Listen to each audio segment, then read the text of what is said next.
Bonjour, on va faire aujourd'hui un topo de neurologie avec une pathologie assez importante, la maladie de Parkinson. Alors je vais pas trop faire de rappel de cours sur ce topo, on va juste s'intéresser sur la prise en charge médicamenteuse. Donc on va voir ensemble tout l'arsenal médicamenteux qui est à notre disponibilité et on va voir les problèmes thérapeutiques pratiques qui vous seront demandés en cas clinique. Alors moi pour mieux le retenir, j'avais séparé ça en trois parties. Les médicaments qui vont agir directement sur les récepteurs à la dopamine, donc la L-Dopa et les agonistes dopaminergiques. Ensuite, les médicaments qui vont diminuer le turnover de la dopamine, donc tout ce qui est IMAO-B et I-compte. Et enfin, une troisième catégorie, à part, c'est tout ce que j'ai pas pu classer. Donc, concernant les agents qui agissent directement sur les récepteurs à la dopamine, ils partagent tous les mêmes effets secondaires, notamment digestifs. Ça va être des effets secondaires à type de nausées, vomissements, gastralgie. Pour tout ce qui est nausées et vomissements, vous ne pouvez pas utiliser les médicaments style méthoclopramide pour leurs effets justement extra-pyramidaux. Vous pouvez donc utiliser la domperidone. En ce qui concerne les troubles cardiovasculaires, ça peut donner des hypotensions parfois très sévères.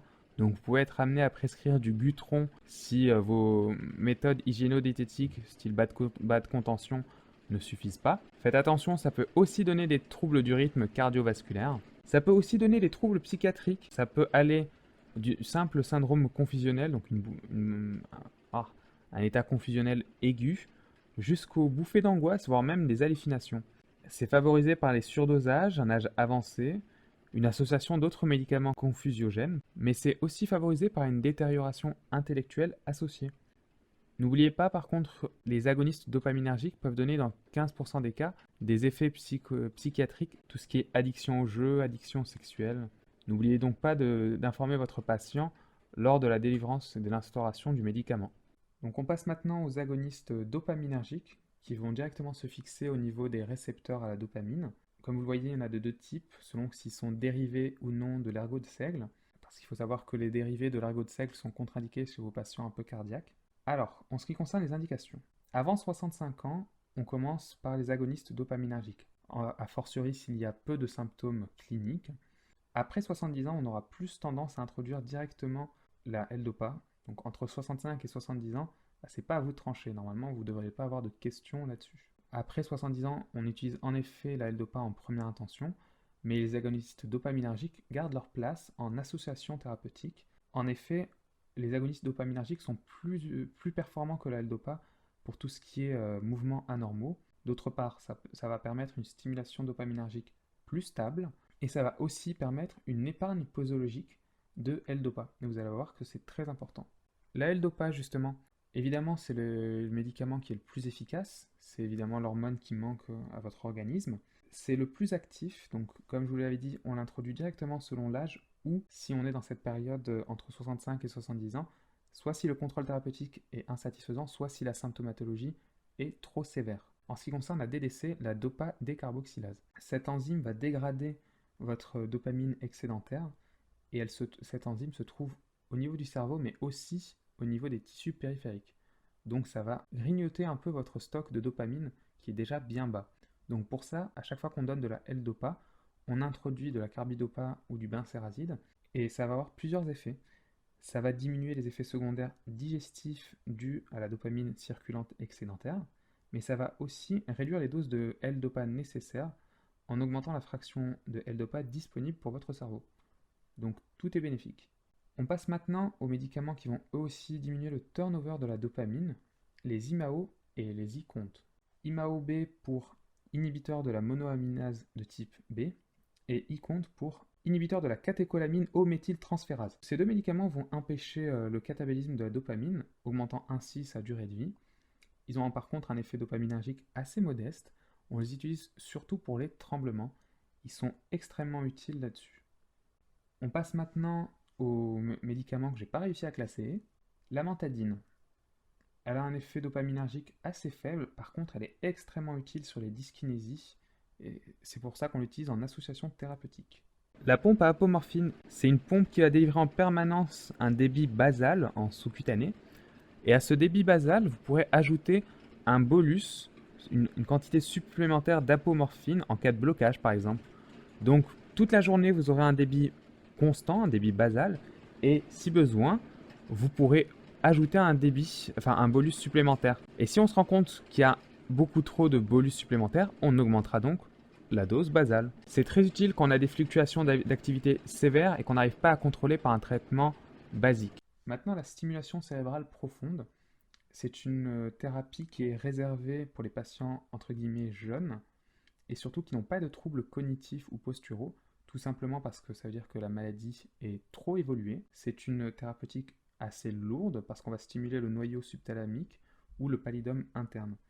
Donc forcément, ça va améliorer la motricité, les fluctuations, les dyskinésies, et vous aurez évidemment une baisse drastique des besoins médicamenteux en L-Dopa.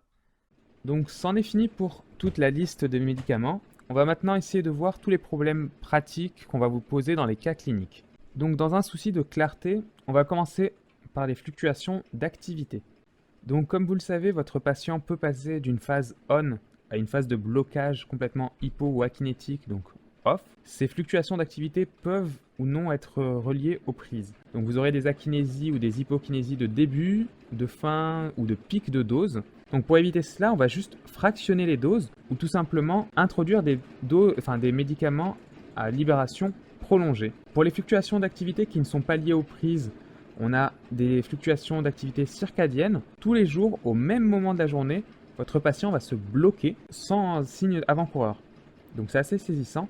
De même que le freezing intempestif, qui celui-ci est malheureusement imprévisible, de façon complètement paroxystique, votre patient va se retrouver bloqué sur place. Imaginez-vous, vous êtes avec votre tasse de café, vous voulez rejoindre votre canapé, et là, paf, vous êtes complètement bloqué akinétique.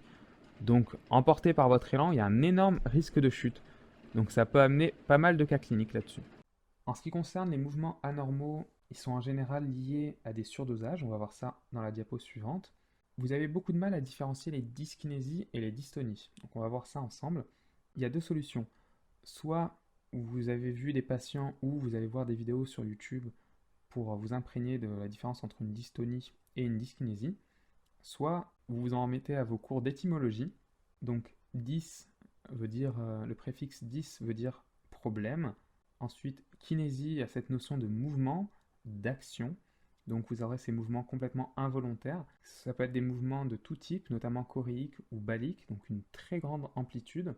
Donc je vous laisse imaginer avec toujours notre tasse de café et nos obstacles dans la maison. Et une dystonie. La dystonie, qui dit tonie, dit tonus, dit contraction musculaire. Donc encore une fois, toujours votre patient avec sa tasse de café. Cette fois, on va épargner la main. Imaginez une dystonie du pied. Votre pied va être complètement contracté en varus équin par exemple. Et c'est la chute complètement assurée. Justement, on va voir comment éviter ça. On va étudier ensemble le seuil d'efficacité de vos médicaments anti-parkinsoniens. Si vous êtes dans la phase verte, il n'y a aucun souci. Tant que vous êtes dans ce seuil, votre médicament est efficace. Mais si vous passez au-dessus de ce pic, vous allez être en phase au-dessus de la phase on. Vous allez donc avoir des dystonies, des dyskinésies. Donc pour ça, il va falloir diminuer vos doses ou diminuer vos prises. Et si malgré cela, vous avez encore des dyskinésies ou des dystonies, vous pouvez rajouter de l'amantadine. Si à l'inverse, vous passez en dessous du pic, donc en phase off, c'est qu'il n'y a pas assez de doses. Vous devez donc soit augmenter la fréquence des prises, c'est-à-dire fractionner la répartition des doses dans la journée, soit tout simplement augmenter vos doses.